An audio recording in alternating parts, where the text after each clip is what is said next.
Olá, meu nome é Arthur Fernandes Cortez e hoje eu vou falar para vocês das medidas de prevenção e controle em serviços de saúde. Eu não vou comentar sobre manifestações clínicas de Covid, sinais, sintomas.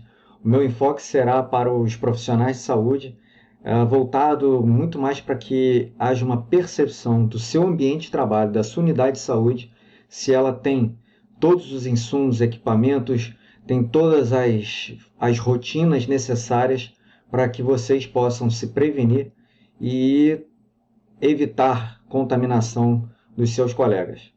Vamos seguir para a aula?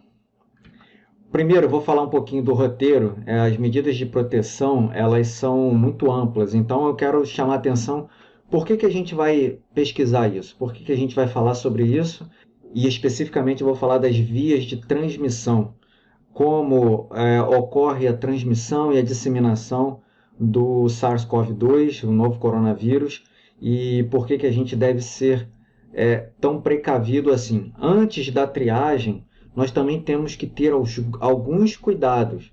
Esses cuidados estão relacionados a 4 ações. Eu devo fazer as perguntas corretas, eu devo conduzir esse paciente, esse acompanhante, por um local adequado, eu devo fornecer alguns insumos para que eles possam ficar seguros também e não contaminar ninguém, e por fim eu devo orientá-los.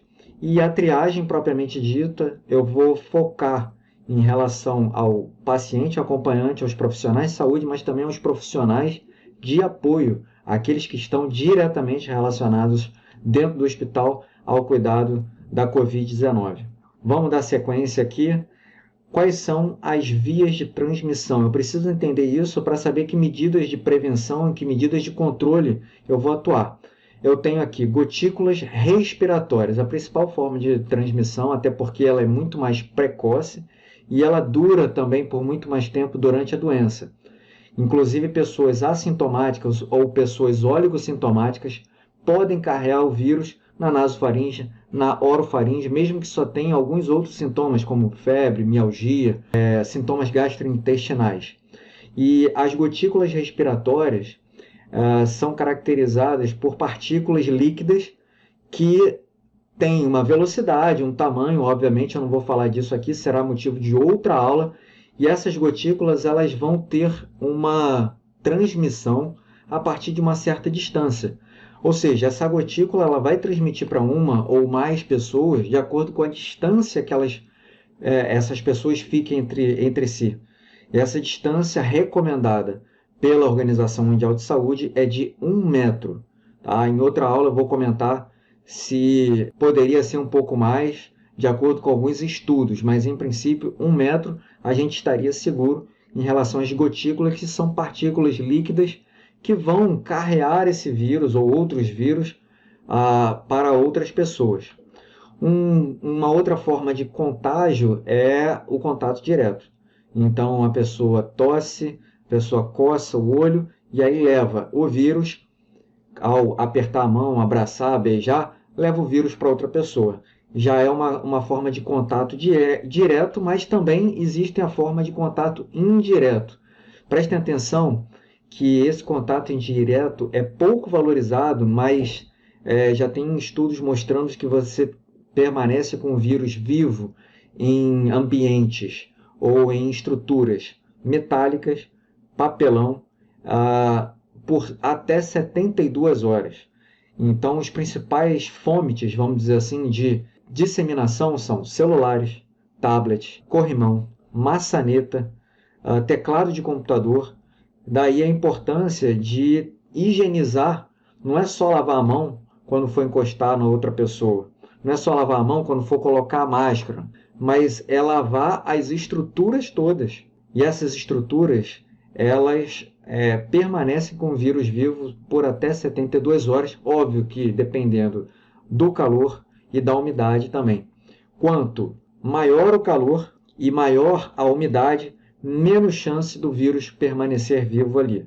A gente vai limpar essas estruturas.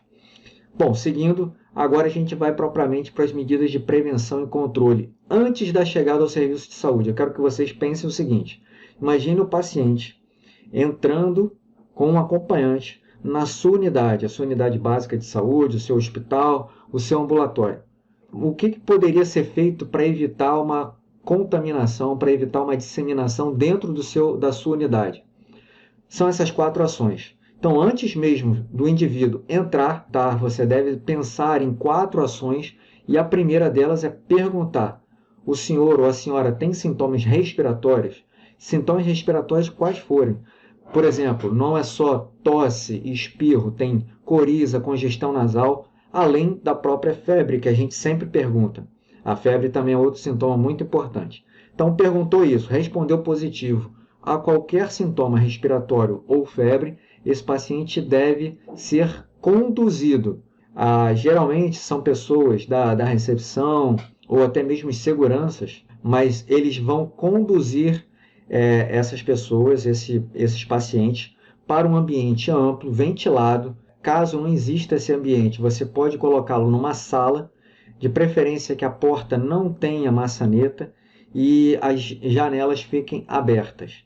Depois de conduzir esse paciente lá, você vai fornecer algumas possibilidades para ele. Então, ele vai lavar as mãos e você tem que ter um lavatório com água, sabão, de preferência o sabão na forma líquida. Você tem que ter o dispensador de álcool em gel a 70% também, mas você poderia ter o dispensador de parede. O paciente vai secar a mão no lenço de papel, no papel toalha, vai jogar fora numa lixeira que tem acionamento por pedal e vai colocar uma máscara. Essa máscara é essencial para que ele não dissemine a doença dele, seja lá qual for, que você ainda não sabe, ainda não avaliou. Por último, mas é praticamente tudo junto acontecendo, você vai orientar tanto de forma escrita. Então vão ter cartazes, você pode dar um folder para ele, mas você vai orientar, né, a própria recepcionista, o próprio segurança pode fazer essa orientação, ou a enfermeira que recebeu esse doente orientar no sentido de ter uma higiene correta das mãos. Então, como lavar as mãos. Eu sei que isso está sendo massificado na mídia, mas essa orientação ela se faz necessária. E uma higiene também respiratória. O paciente ele não deve colocar a mão nas mucosas, nos olhos, coçar o olho, coçar a boca, deve tossir ou espirrar sempre com um lenço de papel, jogando fora esse lenço, ou pelo menos colocando essa parte interna do cotovelo, do braço, para proteger e não disseminar mais.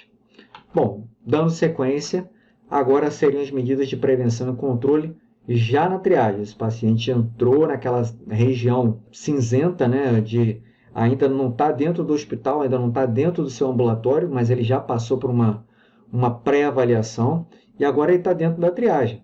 Com quem que nós temos que nos preocuparmos? Será que é só com o paciente com acompanhante? O ideal é que esse paciente ele tivesse uma consulta pré-agendada. Isso seria o ideal. A gente não tem isso tão difundido assim no nosso país. A pré-triagem por agendamento por telefone não é uma realidade de todas as unidades básicas de saúde, todas as unidades de saúde. Então a gente tem que se preocupar com o recepcionista, o segurança, a pessoa que está fazendo a limpeza, os próprios pacientes, os acompanhantes e os profissionais de saúde, o enfermeiro, o médico, o fisioterapeuta, que vai atender esse doente. Verifiquem, por favor, chequem na sua unidade se a gente já falou da higienização das mãos, ele vai lavar as mãos com água e sabão, ou vai ter o dispenser com álcool a 70%, álcool em gel, vai colocar a máscara cirúrgica dele e vai ser avaliado, de preferência ele vai ficar num quarto privativo, né? Que eu já comentei, a porta sem maçaneta, as janelas abertas, para que não dissemine para o ambiente ou até para os acompanhantes. Os profissionais de apoio, aí eu tenho 2 grupos. Eu tenho o grupo que está ali no front, logo na linha de entrada, que são seguranças, recepcionistas ou até mesmo um técnico de enfermagem. Esses vão usar máscara cirúrgica, sim. Eles devem usar máscara cirúrgica, lavar sempre as mãos toda vez que entrar em contato, toda vez que colocar a mão na máscara. E lembre-se, secar com papel toalha, jogando fora na lixeira com acionamento por pedal. eu tenho os profissionais de saúde que vão atender logo ali na triagem esse doente. Então, aqui pela imagem, vocês já conseguem perceber que tem o óculos, tem a máscara, mas tem outras coisinhas a mais, né? Você pode usar tanto o óculos como a face shield, né? Essa proteção total, mas isso não te garante que você não precise usar a máscara. Pelo contrário, você deve usar a face shield com a máscara.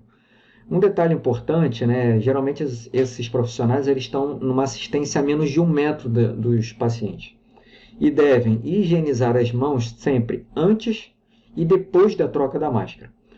Na imagem de vocês estão vendo ali a imagem no canto, o gorro. O gorro, na maioria das vezes, como é uma peça simples, barata, alguns profissionais têm usado mesmo na triagem, mas pelo Ministério da Saúde ele tem sido recomendado apenas quando houver produção de aerossol, tá? Que eu vou falar depois como é que se produz esse aerossol, essa diferença entre gotícula e aerossol. Muito bem, esses profissionais de saúde que estão ali fazendo esse primeiro atendimento num paciente com sintoma respiratório devem usar o avental e as luvas também. Bom, e aqueles profissionais de apoio, os profissionais que estão dentro de uma sala ou dentro de uma enfermaria, auxiliando os profissionais de saúde que estão cuidando de sintomático respiratório com suspeita de Covid-19. São os funcionários da limpeza, os administrativos, o rapaz que chegou lá para consertar a impressora, para consertar algum outro equipamento. Esses profissionais devem usar os mesmos EPIs, os mesmos equipamentos de proteção individual que os profissionais de saúde. Então eu incluo óculos, máscara, avental e luvas. Por favor, chequem isso. Bom, caso esse paciente ele precise fazer um procedimento que produza aerossol, o ideal é que ele fique num isolamento, e esse isolamento ele deve ser pelo menos num quarto privativo, idealmente com fluxo laminar, fluxo pressão negativa, filtro EPA. Mas quais são os procedimentos que geram aerossol? São esses aqui: intubação, aspiração traqueal, ventilação mecânica não invasiva, ressuscitação cardiopulmonar, a ventilação manual antes da intubação, a coleta de amostra nasotraqueal. Então, repare, se você vai fazer uma coleta, seja um aspirado traqueal, um paciente intubado, seja uma amostra nasotraqueal, isso pode gerar aerossol. Broncoscopias e os catéteres nasais de alto fluxo e o oxigênio por máscara de Venturi têm sido sugeridos como produtores de aerossol. Mas cuidado, esse catéter nasal de alto fluxo não é aquele catéter que a gente está acostumado a ver, aquelas duas borrachinhas que entram nas duas narinas, tá? Aquilo ali é de baixo fluxo, aquilo ali não produz aerossol. Como seria esse isolamento? Aqui no slide de vocês tem a entrada do isolamento, então tem um sensor de pressão, o profissional de saúde vai entrar e o paciente vai estar aqui no quarto dele. O quarto dele tem uma porta direto para um banheiro privativo e aqui é a anticâmara. Essa anticâmara é essencial, porque você, ao entrar na anticâmara, antes de abrir essa porta de entrada deve estar fechada, fazendo com que esse ar entre, sofra uma filtração por um filtro EPA, que é um filtro de partículas aéreas de alta eficiência, e aí ele vai jogar para fora do hospital, não é para fora do quarto não, e dentro do hospital, para fora do hospital, com toda uma regulamentação para isso, um ar separado, e vai purificar, vai fazer uma purificação desse ar que está aqui. Então tem que ter pressão negativa, tem que ter anticâmara, isso seria o ideal.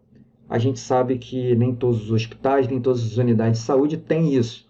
Então, se não tiver, ou se não houver produção de aerossol, pelo menos você tem que ter um quarto privativo com janelas abertas. Essas janelas devem dar para um ambiente externo e, por favor, mantenham as portas fechadas.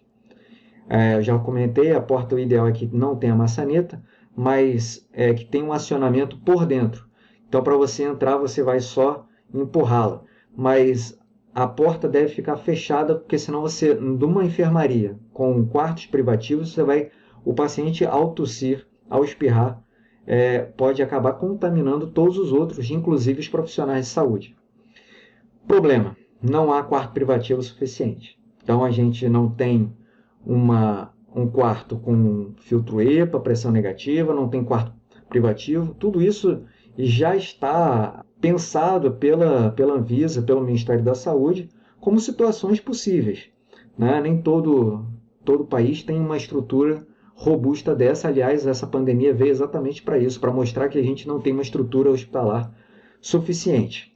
Bom, nesse caso, a gente tem que fazer uma implementação de uma coorte. Então, vejam, a gente partiu antes da triagem, depois na triagem, agora a implementação da coorte. É um pouquinho mais elaborado. A coorte, você vai pegar alguns pacientes com sintomas semelhantes, casos suspeitos, e vai colocar numa mesma unidade. O ideal, uma enfermaria, ou pelo menos alguns quartos separados, e vai seguir esses pacientes. Esses pacientes podem ter pelo menos 2 desfechos, ou seja, ele pode melhorar e ir de alta, ainda que seja sem diagnóstico, afinal, não é todo paciente com Covid que vai internar, ou ele pode piorar e ir para uma unidade de terapia intensiva, por exemplo, certo? Mas, enquanto isso, ele fica numa coorte, sob vigilância, um paciente que merece estar internado, merece de investigação. E quais são as premissas de uma coorte? O que a gente deve buscar, ter a percepção disso? Vamos ver se a coorte de vocês está funcionando bem. Primeiro, ter um distanciamento social. Como eu já havia falado, as gotículas ficam no ar e caem a aproximadamente 1 metro de distância da pessoa que exalou aquilo. As gotículas, elas são partículas sair a partir da respiração, da fala, da tosse, do espirro. Então, o ideal é que sejam separados, tenham biombos, tenham quartos que sejam separados por pelo menos 1 metro, mas o ideal é um pouquinho mais até, 1,5 metro pelo menos. Segundo, restrição de acesso. Infelizmente, é proibido o acesso a visitante. O visitante ele pode ir até o hospital para receber notícia do seu ente querido, e os profissionais também vão ser restritos naquela unidade. Não é para ficar circulando um monte de gente. O profissional entrou ali naquele turno, ele vai permanecer ali naquele turno e tem que ser um profissional capacitado. Já aproveitando, falando do profissional de saúde, são profissionais exclusivos para a coorte. O ideal é que tenha uma equipe, ou 2, ou 3, ou até mais equipes, que possam se intercalar em turnos. Então, não adianta eu pegar uma pessoa que vai trabalhar na coorte de Covid na segunda-feira e na terça-feira vai estar fazendo ambulatório, na quarta vai estar fazendo a enfermaria do doente não Covid. O ideal é que tenha uma estrutura para manter aqueles profissionais somente ali. E com isso vocês vão ver, a gente pode fazer uma coorte de profissional também, segui-los. Premissa, né, da coorte é que a mobília, equipamentos, sejam exclusivos para cada paciente. Ou seja, não é só a cama, o armário, a cômoda, o esteto, o termômetro, tudo isso o aparelho de pressão, o manguito, deve ser exclusivo. Tem isso para todo mundo? Não tem. O Ministério da Saúde e a Anvisa têm uma previsão que não vai haver esse material para todos, e eles decidiram fazer o seguinte: álcool a 70 para higienizar todos esses utensílios em cada uso. E aí, depois de higienizar, você pode usar no outro. Nem sempre a gente vai ter tudo exclusivamente só para um doente. Uma outra situação, a sinalização. Sinalizar precaução respiratória e de contato. Nesse caso aqui, a gotícula. Então, vocês vão ver que eu tenho aqui a máscara cirúrgica, tá? Se fosse aerosol, seria a outra máscara, que é a N95. Mas, antes de entrar na enfermaria de coorte, você deve lavar a mão. Terminou de examinar, terminou de fazer todos os procedimentos, quando você sair dessa coorte, sair da enfermaria, você vai lavar as mãos também. Muito cuidado, né? Os médicos e toda a equipe de staff, fisioterapeuta, enfermeiro, até mesmo o pessoal que é o profissional de apoio, né, deve usar o equipamento padrão, óculos, avental e luvas, tá? De preferência trocando a cada doente, principalmente o avental e as luvas. As condições de higiene e descarte de materiais devem ser checadas exaustivamente, então você deve ter frascos, devem ter bolsas, caixas para a coleta de cada substância. Então, o descarte químico de medicamentos, por exemplo, o descarte de material humano, como sangue, secreções, descarte de agulha, materiais perfuro-cortantes, plástico, roupa, como esse aqui que está em vermelho. Então tem uma coloração e tem caixas para isso, exatamente para isso. Por favor, chequem na unidade de saúde de vocês essa sinalização. Vamos seguir um pouquinho mais à frente com dúvidas. Então, uma pergunta que eu recebo muito é: preciso descartar os EPIs após a saída do quarto, da enfermaria ou da área de isolamento? Sim, todo EPI deve ser imediatamente removido após a saída do quarto. No entanto, caso o profissional permaneça na mesma área, então uma enfermaria com vários leitos, vários quartos, ou no mesmo setor, né, ele está na mesma enfermaria, com casos suspeitos ou confirmados, deve-se trocar apenas o avental e as luvas de um paciente para outro. Porque senão você tem um caso suspeito, um outro caso suspeito, e certamente alguns casos não vão ser Covid. O ideal é que você troque o avental e a luva. Não precisa trocar o óculos, o gorro ou a face shield. E até mesmo a máscara. Não precisa trocar. Bom, estratégias de maior impacto na transmissão e disseminação do vírus.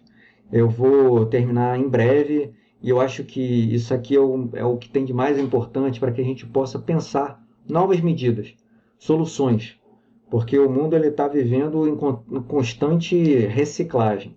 Essa aula está sendo gravada agora dia 21 de abril de 2020, pode ser que daqui a 2 dias já mude alguma coisa. Mas essas estratégias, alguma delas, já foram implementadas em vários países, em vários hospitais. Por exemplo, limitar a entrada de pacientes nos ambulatórios, nos hospitais. É claro que cirurgias eletivas, ambulatórios eletivos, eles vão ser interrompidos para diminuir o fluxo de pessoas ali dentro e diminuir a chance de contaminação. O uso da telemedicina é muito importante como uma forma de orientar e não fazer com que uma pessoa sem Covid ou sem sintoma característico da Covid-19 vá até o hospital e se contamine, como também uma forma de orientar as pessoas que começarem a agravar, que procurem logo o atendimento médico. Excluir profissionais de saúde que não estão diretamente envolvidos nos cuidados de pacientes. Isso eu vi claramente, então, pessoas que são pesquisadores, professores, que não estão trabalhando direto na assistência ao doente, seja ele Covid ou não, essas pessoas poderiam ser afastadas provisoriamente para que não se contaminassem e não levassem até contaminação de pessoas que estão numa pesquisa, às vezes tomando até imunossupressor. Limitar o contato direto com o doente, é tentar fazer de uma maneira mais racional, mais rápida possível. Não é você fazer o exame rápido, mas você tentar ter tudo protocolado, sistematizado na tua cabeça para você ficar menos tempo possível com o doente. A triagem é muito importante para isso. Interromper visitas a pacientes suspeitos ou confirmados com Covid-19. Isso é uma prática mundial e tem gerado muitas preocupações psíquicas, né? Porque tanto o paciente sofre muito, quanto os familiares têm uma angústia muito grande. A gente tem que criar mecanismos de dar notícias, do paciente poder conversar através desses aplicativos em que você consegue ver a pessoa e ouvir também, principalmente nos doentes que estão relativamente estáveis, né? Sem estar entubado, sem estar numa UTI. Controle de casos fontes e potenciais contatos de casos confirmados. Isso é extremamente importante, é algo negligenciado. Procure um núcleo de vigilância de saúde, um núcleo de vigilância hospitalar do seu hospital, para que ele possa, por exemplo, detectar, olha, aquela paciente que estava internada, de repente ela apareceu com sintoma. Espera aí, quem entrou em contato com ela que pode ter ficado doente? Às vezes é o técnico de enfermagem, o médico, que começou a ficar doente, já está em casa e a gente não vai nem saber. E aí, a partir desse caso do profissional de saúde, que ele pode ter levado a doença para uma paciente, a gente evita de outros pacientes ficarem doentes também, ou pelo menos agravarem sem a gente ter uma percepção rápida. Isso é muito importante dentro da unidade. A coorte de pacientes, que eu já comentei anteriormente, a coorte de profissional, que é o que eu estou exatamente comentando agora. Então, você ter aqueles profissionais que estão trabalhando só com caso suspeito. Quando o profissional apresentar sintoma, ele deve ser afastado, deve ser seguido. E os pacientes que ele estava acompanhando também vão ter que ser seguidos. Treinamento na paramentação e desparamentação, é ali que a pessoa se contamina.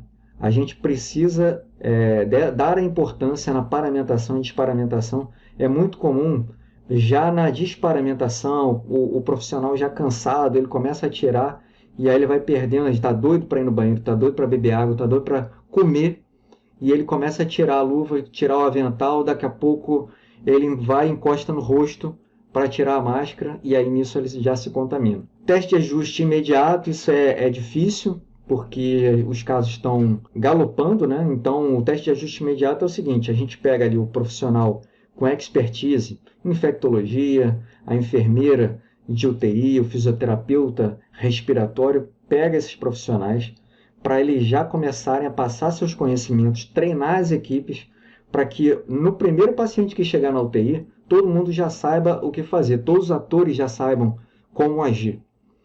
Isso é muito difícil, muitas vezes o primeiro caso ele já começa atropelando e aí o treinamento vai seguindo.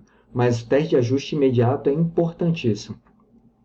Um programa de uso racional de equipamentos e insumos, a gente tem visto aí a falta de vários insumos, avental, luva, máscara principalmente, que é o escopo da próxima aula. Então a gente tem que saber muito bem quando usar a N95, não ficar usando a N95 em qualquer situação, tem que usar só com aerossol, gente. E aí eu termino essa aula, espero que eu tenha sido claro, prático, possa dar uma visão gerencial. Próxima aula já está aqui o slide para vocês. Eu vou comentar sobre máscara cirúrgica, N95, gotícula, aerossol. Até lá, fiquem bem, um abraço.